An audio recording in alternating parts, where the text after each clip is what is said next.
The topic of this lesson is stress transformation. Until this point, we have talked about the stress in terms of x components and y components, and sometimes z components. But today we're going to learn how we can express a given stress state, not just in terms of x, y, and z, but then rotating our orientation to express that same stress state with a new x prime, y prime, and z prime coordinate system.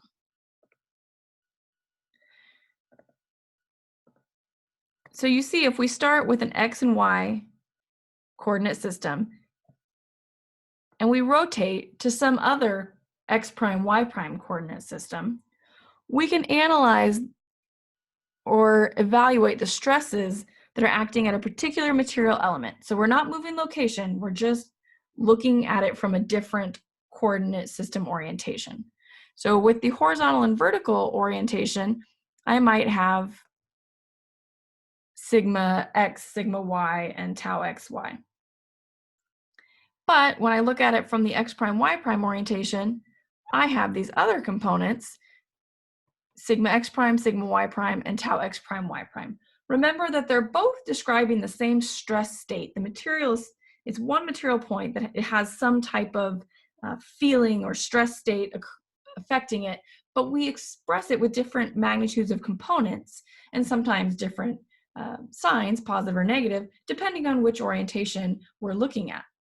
And in order to move between one orientation and another, we have these equations that we call the stress transformation equations. And we're going to now look at how we derive those equations by taking our material element and then taking a slice through it to expose internal stresses in another orientation. So here we've done just that, and on a material element whose initial dimensions were delta x and delta y, we've taken a cut to expose the sigma x prime and tau x prime y prime stresses. Now note that when you do this cut, you only expose two of the three stresses. There is also a sigma y prime stress acting on the material element, but on any given surface, you will only have two stress components. So the two we have here are sigma x prime and tau x prime y prime. And let's add some dimensions to this. So remember, this is delta x by definition. But this is no longer delta y. Instead, this is now delta x divided by tangent theta, where theta is this angle in the top of the triangle, because recall that over here we rotated by an angle theta. And so if we extend those lines, that means this angle must also be theta, which is the angle that we have in our triangle. And this also means that on the hypotenuse, the inclined surface, that must be delta x divided by sine theta.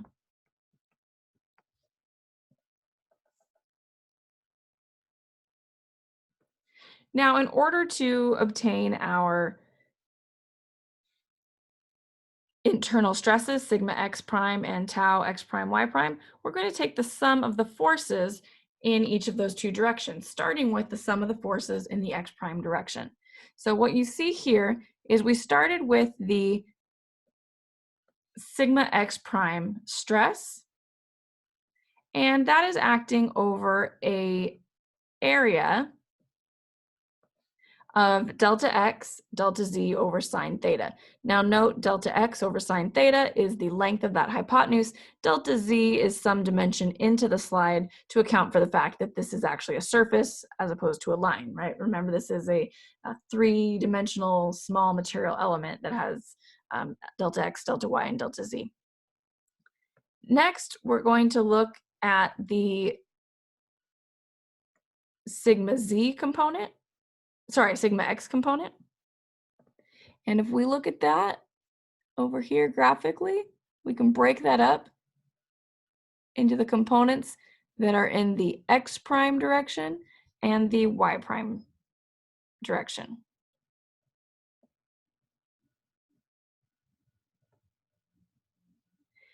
So first let's multiply the stress by the area that it's acting on. So remember that length is delta x over tangent theta, and we're multiplying it by the delta z dimension. And now this cosine theta term is to get it into the direction x prime. And the negative sign here is also to make sure to account for the fact that this is in the negative x prime direction. So next we can move on to the stress sigma y. And when we look at sigma y, we can break it up into x prime,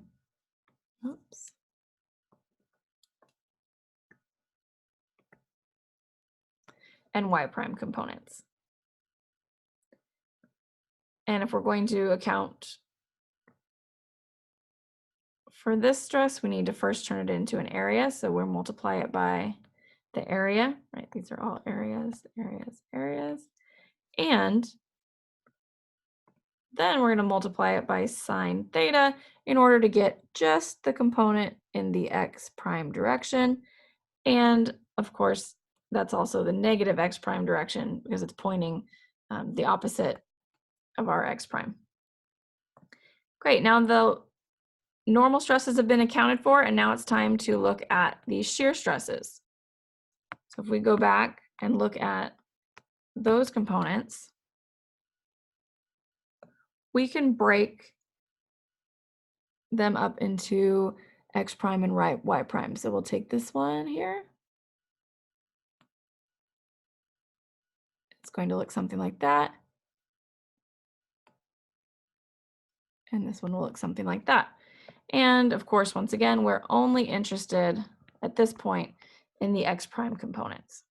So if we look at the component acting on the vertical side, that gives us the same area that we had previously when we were dealing with sigma x. And then we multiply that by sine theta this time to get this component. And same thing on the horizontal surface, that has an area delta x, delta z, but now it needs to be multiplied by cosine theta in order to get us that x prime component. And the sum of all of these force components has to equal 0. And then just note, we want both of these terms for tau xy to be pointing in the negative direction, hence the negative sign applied to both terms.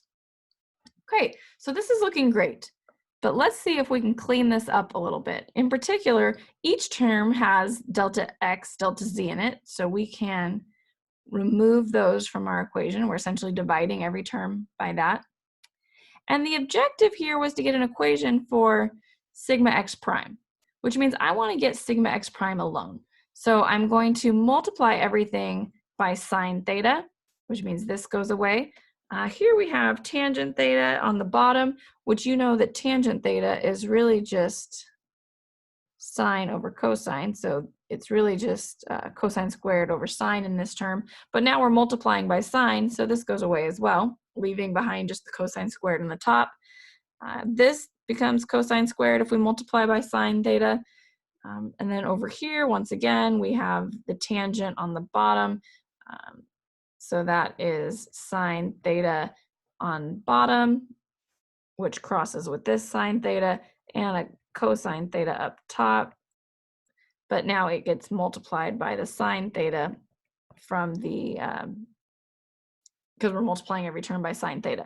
And this one becomes multiplied by sine theta as well. So one last thing we want to do is we want to move everything in this part of the equation to the right-hand side so that we can isolate our sigma x prime. And when we do that, cleans up quite nicely. We get that our sigma x prime, so our normal stress pointed in the x prime direction, is the normal stress pointed in the x direction multiplied by cosine squared of the angle of rotation plus the initial normal stress in the y direction multiplied by sine squared of our angle of rotation plus tau xy, so that's our initial shear stress, times 2 times cosine theta sine theta. And that all equals 0. We're going to now do the same thing by taking the sum of the forces in the y direction. And once again, let's keep in mind our dimensions here. This is delta x. This is delta x over tangent theta. And this is delta x over sine theta. And I'm going to go a little bit quicker through this one. But essentially, if we take the sum of the forces in the y prime direction, we first look at the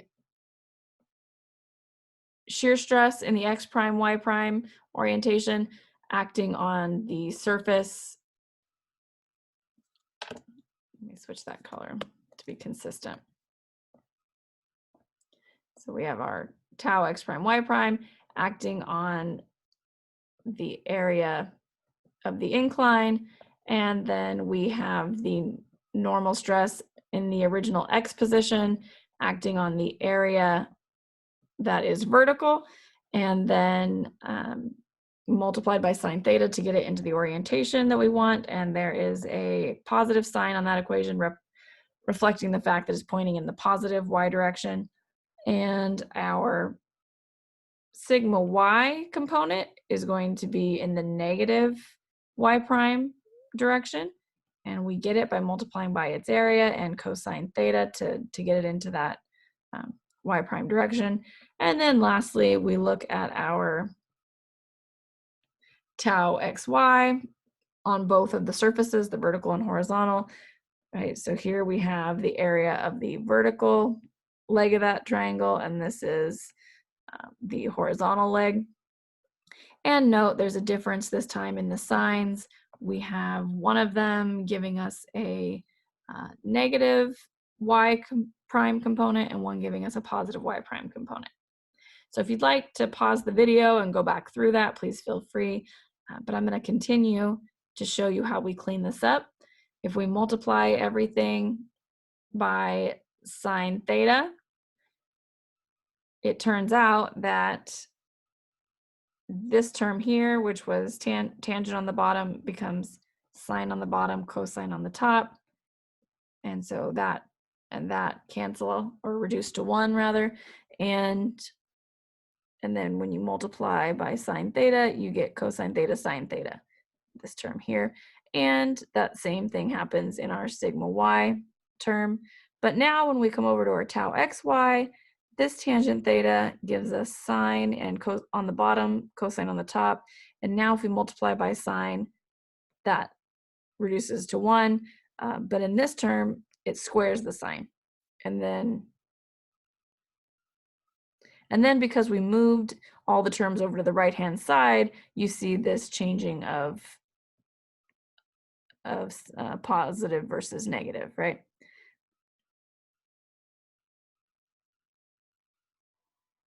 So now we've derived the equations for sigma x prime and tau x prime y prime. And you could potentially do the same thing. Well, not potentially, you could do the same thing, and feel free to pause the video and do this if you'd like by taking a cut that's in the opposite, it should be perpendicular to that. So if we take a cut that is perpendicular, and now perhaps we look at this triangle up here, we can obtain the stress components acting on that plane. So we would have a sigma y prime. And let's see that if we're looking at the triangular area on the top left of that square, this is a negative y face, which means if I want to show my sign convention in the positive way, I would put my tau x prime y prime pointed that direction. Okay, so if we take that cut, go through this summing of the forces process, essentially equilibrium, we can obtain sigma y prime. And what you'll find is if you choose to do the sum in the x prime direction, you'll get back the same equation that you had before for tau x prime y prime. So moving forward with these two expressions, at this point, we have viable stress transformation equations. However, the typical convention shows these equations in terms of the sum of the normal stresses, sigma x and sigma y, or half of the difference. And so in order to get them into that format, you need to invoke these equations from calculus. So we have cosine of theta squared equals 1/2 of 1 plus cosine 2 theta. Similar equation for sine squared, except there's a negative sign instead of the positive sign. And then cosine theta times sine theta is 1/2 sine 2 theta. So hopefully those are somewhat familiar, but when we plug those in, we get back our final form of our stress transformation equations. So you see here, this is what we call the average normal stress, right? If you add your normal in the x and your normal in the y and take divided by 2, that would be the average of the normal stresses applied. And then here, this is half of the difference, sigma x minus sigma y divided by 2. And also note that because we've plugged in these trig identities, all of our cosine and sine terms are now functions of 2 theta as opposed to theta, which means that when you rotated, so let's say you started with x and y, and we rotated to x prime, y prime, and in doing so, there was some angle theta. These functions here are now functions of twice that angle. Okay, so if theta is 15 degrees, that means 2 theta, what goes into our equation, has to then be 30 degrees. So just to reiterate, these equations that we've derived are extremely powerful equations.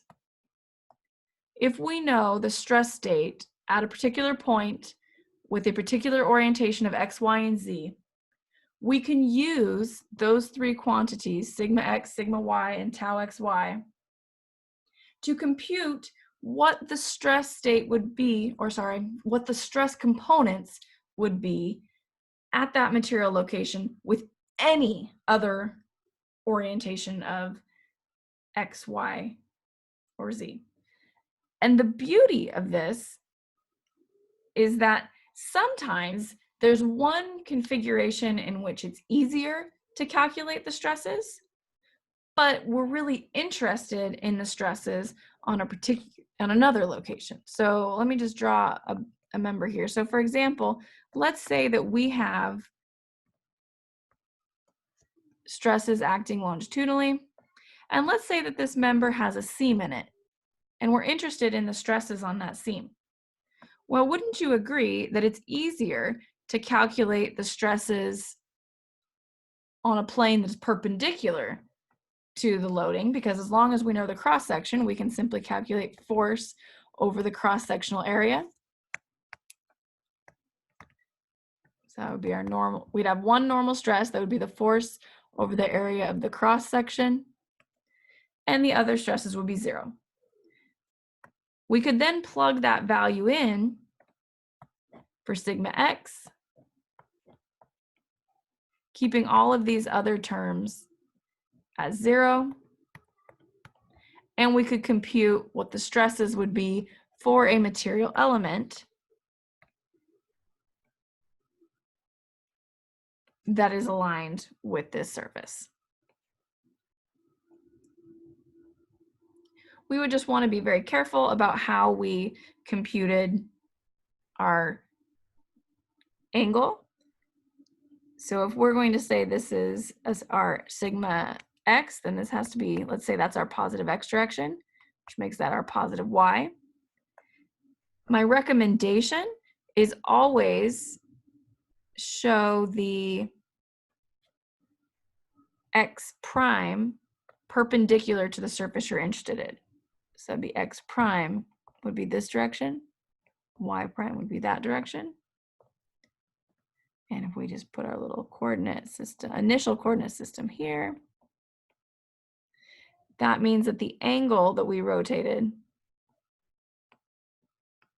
is that angle there, from the vertical to the perpendicular of that seam. So then if we want these stresses acting on that seam, we would be computing sigma x prime with a rotation angle of theta and tau x prime y prime. If we're interested in the material element itself, we could of course calculate sigma y prime, but it's not actually acting on the seam. It's acting in the direction of the seam, but not on a surface that is parallel to the seam, right? So let's do one quick example before we end this lecture. I have a material element here, and it's experiencing a compressive normal stress of 15 ksi, as well as a shear stress of 6 ksi. And let's give this a coordinate system. So we'll say that this is x, and that is y. And with that coordinate system, we can see that this is actually a negative 6 ksi shear stress, because on a positive face, this being a positive face, our shear component is acting in the negative direction. So the first thing I would do in this problem is I would summarize the given stress state. So in terms of the coordinate system that I picked, sigma x equals 0. Well, let me back up. I want to put it here.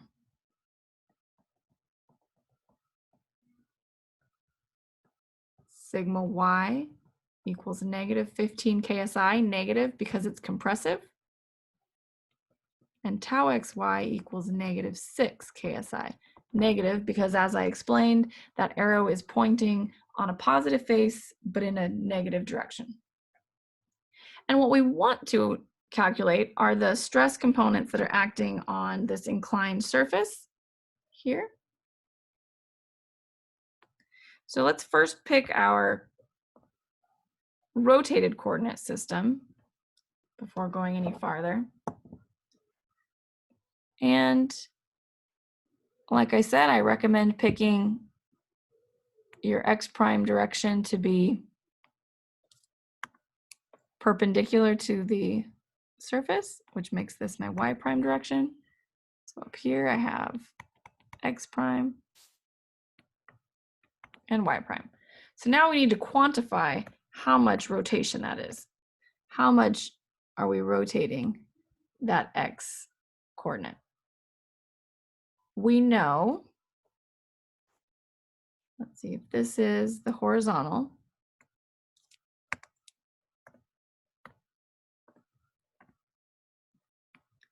we know that that is 60 degrees.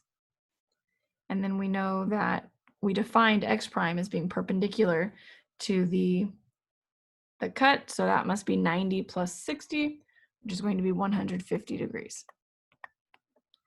So we'll say theta is 150 degrees. And it's important whether we're going clockwise or counterclockwise. If we're going counterclockwise, like we are in this picture, it's positive 150 degrees. Clockwise rotation is negative. So it's the same right-hand rule. If the thumb is pointing towards you as you rotate from x to x prime, that's positive. If it's going the other way, pointing away from you, that's negative. And you have the choice of how you define your new coordinate system. So you can use other angles. You just have to make sure that you're computing the right stress component. So one other option is you could have chosen your components to be exactly opposite of mine, or sorry, the x to be exactly opposite.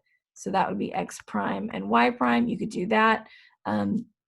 You conceivably could also have your y prime be perpendicular to the seam, but then you need to make sure you use the equation for sigma y prime. So for consistency and just uniformness, I recommend that in this class we define our x prime as one of the perpendicular directions to the seam or the surface that you're looking at, and then you need to, based on your defined coordinate system, you can obtain your angle of rotation. So now that we have the given information, we can use our stress transformation equation to calculate sigma x prime. So sigma x prime is going to equal sigma x plus sigma y. So that would be sigma x plus, or sorry, rather 0 plus a negative 15 divided by 2 plus 0 minus a negative 15 times the cosine. Now it's 2 times theta, so it's going to be 2 times 150, so 300 degrees, plus a negative 6 times sine of 300 degrees. And that tells us that sigma x prime is 1.45 KSI.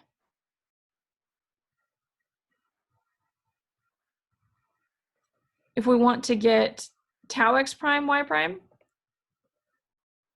we're going to do the same steps, but use the tau x prime y prime equation. So let's summarize once again the key information that we wrote down regarding this given stress state. Sigma x was 0, sigma y was negative 15, and tau xy was negative 6. And our angle of rotation theta was 150 degrees positive. Plugging that into the equation for tau x prime y prime, we get a negative 0 minus negative 15 over 2 sine 300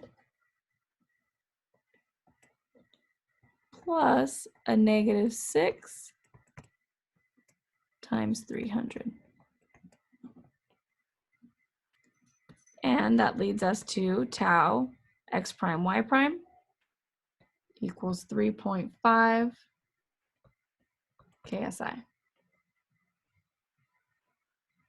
So if we were to look at what this means in terms of a material element, so if we had a material element where this surface is parallel to the incline, 60-degree incline, we would have a positive normal stress in the sigma x prime direction that is 1.45 KSI. So let me help with the coordinate system. Remember, this was x prime, y prime. Okay, now let's draw our shear component. It's a positive 3.5, which means on this positive face, I'm going to put it in a positive direction. And I know the rest of them will follow suit. So those are, this is a little bit hard to tell what I'm pointing at. Let me move that. I want that 1.45 up here. And then these are 3.5. Good. And of course, we're missing the y prime component. We didn't calculate that, but we certainly could. And you're either going to get compression or tension, depending on what direction or what sign you end up with your calculation.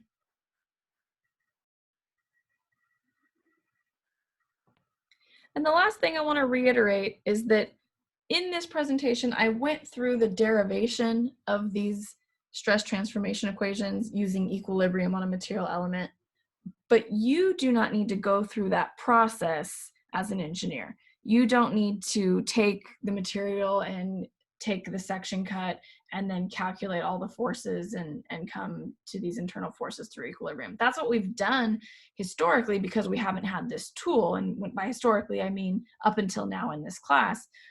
But now that you have this tool, you should calculate the stresses in the easiest manner possible and then transform them by plugging your XYZ stresses that you obtained the most easily into one of these three equations. So let's go back here, one of these three equations, just as we did in this example.